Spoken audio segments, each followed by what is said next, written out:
مشاهدينا الكرام، نجدد لكم التحيه، مستمرين مع حضراتكم فعاليات اليوم الاخير الدوره المجمعه الثانيه، المجموعه الثانيه لتحديد بطل دوري المرتبط. يسعدنا ان يكون معنا اثنين من نجوم نادي سبورتنج، الكابتن احمد هشام والكابتن محمد صلاح. كابتن احمد برحب بيك، وبقول لك يعني مادين اداء عالي سبورتنج هذا الموسم، ويعني اعتقد ماشيين بشكل كويس سواء مجموعه الخبره او مجموعه الشباب. الحمد لله والله يعني احنا بادئين الاعداد بتاعنا من السنه اللي فاتت مش السنه دي، والحمد لله يعني قدر الكابتن مرعي معانا يعني كل ماتش عن التاني من خلال اداء ومن خلال ان احنا ضمينا عنصرين خبره زي الكرداني وائل بدر ومحترف تونسي على مستوى عالي، فقدرنا الحمد لله يعني النتيجه والشغل اللي عملناه السنه اللي فاتت يبتدي يظهر نتائجه السنه دي الحمد لله. شايف محمد برضو ادائكم مجموعه الشباب مع الخبره، انا شايف اداء في يعني تحس ان الفرقه بقى لها فتره مندمجين مع بعض بشكل كبير جدا. اي تشكيله بيحطها كابتن مرعي بتادي اداء كويس. طبعا بعد تدعيمات كرداني وائل بدر نقلوا لنا ان احنا نلعب على بطوله، بقت عندنا احنا كنا محتاجين النقطه ديت من تدعيم مجلس الاداره مع الشباب مع احمد هشام وخورشيد ومنير، فربنا كرمنا واحنا محتاجين ان احنا نكسب بطوله ان شاء الله، ربنا يكرمنا. الماتش اللي فات انا شفت يعني كابتن احمد بيكاتشف من بره، احمد هشام موجود واربعه شباب معاه، بيغير وائل بدر واربعه شباب معاه وماشيين بشكل كويس، بيأدوا اداء كويس، واعتقد لما تطلع اكتر من 30 نقطه اعتقد نتيجه كويسه.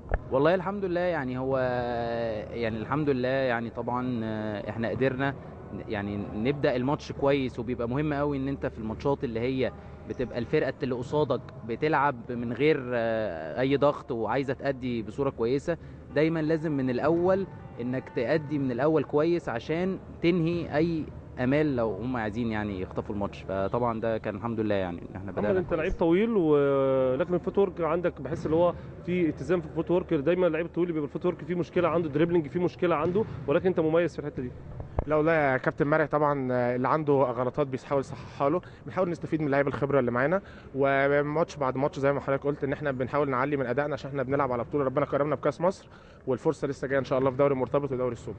احمد هشام من اللعيبه اللي موجوده في نادي سبورتنج، انا كنت فاكر ان انت اكبر من كده، قالوا لي ده احمد لاعب صغير ولكن هو عنده خبره، بدا يعني صغير معانا في فريلو. والله الحمد لله انا الحمد لله ان ربنا يعني اداني فرصه ان انا طلعت وانا عندي 16 سنه في الدرجه الاولى، فعشان كده بقالي يمكن 9 سنين او 10 سنين بلعب في الدرجه الاولى، فالحمد لله يعني دي حاجه نعمه من عند ربنا الحمد لله. شايف طموحك مع نادي سبورتنج، خدت بطوله السنه دي، اعتقد الطموح اختلف خلاص، ما بقتش الموضوع بتأدي بس، لا انت عايز تاخد بطوله بتقدر تنافس، بقى عندكم طموح في بطوله الدوري السوبر او الدوري المرتبط. الحمد لله مجلس الاداره مع كابتن مرعي مدرب من اجمل من احسن مدربين مصر الحمد لله، نقل لنا طموح اللعب على بطوله، ربنا كرمنا باول بطوله، ونحن شايفين ان احنا يعني نقدر ندي ونستحق، والفرق طبعا كلها كبيره وليها كل الاحترام، بس برضو المنافسه في الملعب زي ما حضرتك شفت ماتش الاهلي امبارح، كل ماتشات قويه، وان شاء الله ربنا يكرمنا دوري مرتبط لسه في الملعب.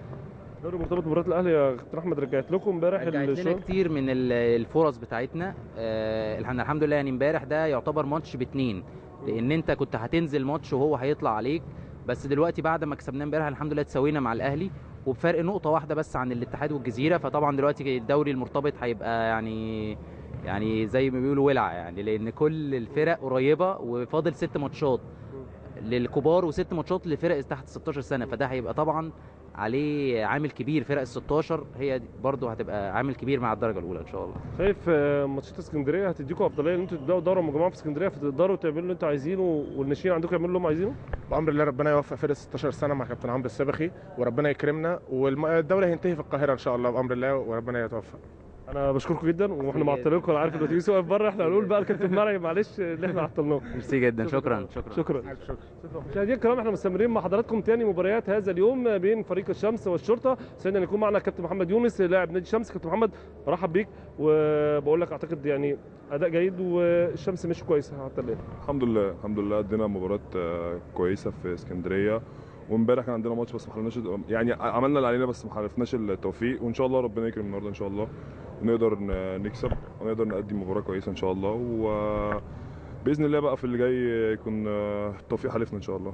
شايف يعني اقول نادي الشمس بعتقد خلاص انت كلاعب يعني بتبتديتوا ترجعوا، خدتوا فورمه الماتشات توقف وبعد كده تلعبوا وبعد كده توقف وبعد كده، فبيحصل تذبذب في المستوى، اعتقد يعني ثاني دوره خلاص ابتديتوا تفوقوا، اللعيبه ابتدت تفوق كده بلغه الكوره. طبيعي اي رياضي طبعا فتره التوقف بتاثر عليه وبيرجع.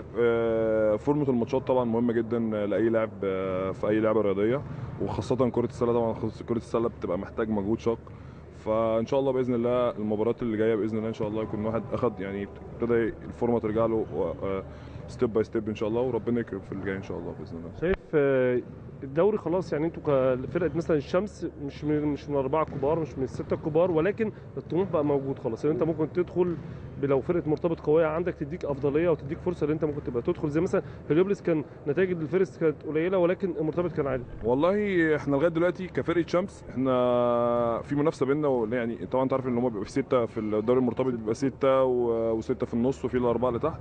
اعتقد في دوري السوبر هيبقى 8 و8. فالدوره اللي جايه ان شاء الله اللي هي احنا يعني اللي هي في منطقه الوسط، مش اللي هم مش هيلعبوا على بطوله الدوري. في منافسه قويه جدا بين ان شاء الله نادي الشمس ونادي هليوبلس ونادي الجيش ان شاء الله.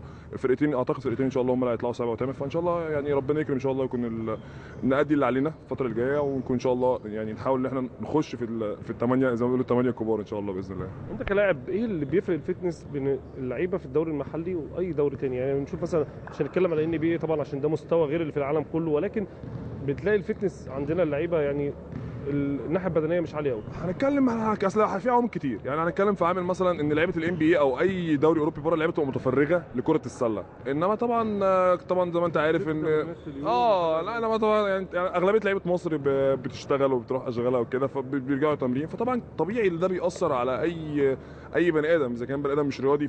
يعني عمليه ان انت بتشتغل وتيجي تمرين وترجع تاني تتمرن وتلعب ماتشات وسفر والكلام ده، فطبيعي ده بيأثر على المستوى البدني لاي لاعب. الناحيه الاحترافيه اللي موجوده اكيد طبعا الناحيه الاحترافيه اللي انت ازاي اللي انت الانديه يعني تعمل عقود للعيبه اللي هي بحيث ان هو اللعيب ده ما يحتاجش ان هو يشتغل او ان هو او طبعا عوامل كتيره قوي يعني ايه بتبقى بعيده عن كره السله. فالمفروض يعني المفروض الكلام ده يعني يتطبق، المفروض يعني ان شاء الله في اتحاد الباسكت الجديد ان شاء الله اللي موجود دلوقتي المفروض الكلام ده يتطبق ستيب باي ستيب ان شاء الله باذن الله. بشكرك جدا كابتن محمد والتوفيق. ربنا يخليك.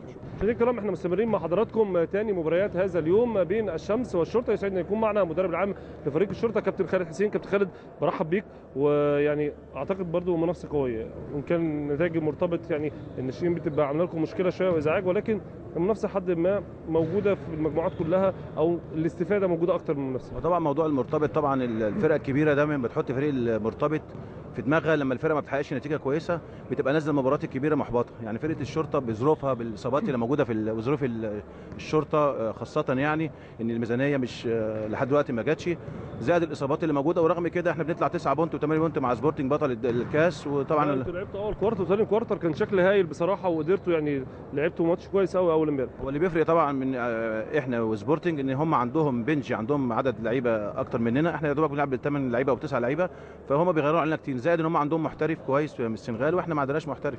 وده برضو بسبب الامور اللي ماشيه بها البلد، ان احنا برضو الامور مش مستقره في الشرطه، خاصه احنا عارف لما كانت الامور ماشيه كويس كانت فرقه الشرطه منافسه وكانت بتكسب الجزيره وبتكسب الاتحاد منافسه مع الزمالك، كانت الامور ماشيه مستقره. ورغم الظروف ديت عندنا برضو عناصر كويسه، شباب صغير ليها مستقبل، يعني خلال الموسم ان شاء الله هتكون بتنافس ان شاء الله. شايف مباراه الشمس النهارده ازاي اللي هتبدا؟ خلاص فاضل يعني نقول دقيقتين ولا حاجه تبدا المباراه. والله ان شاء الله احنا حاطين في دماغنا النهارده ان شاء الله الفرقه تفوز رغم العدد ناقص، والمفروض ان فرقه الشرطه خبرتها احسن يعني.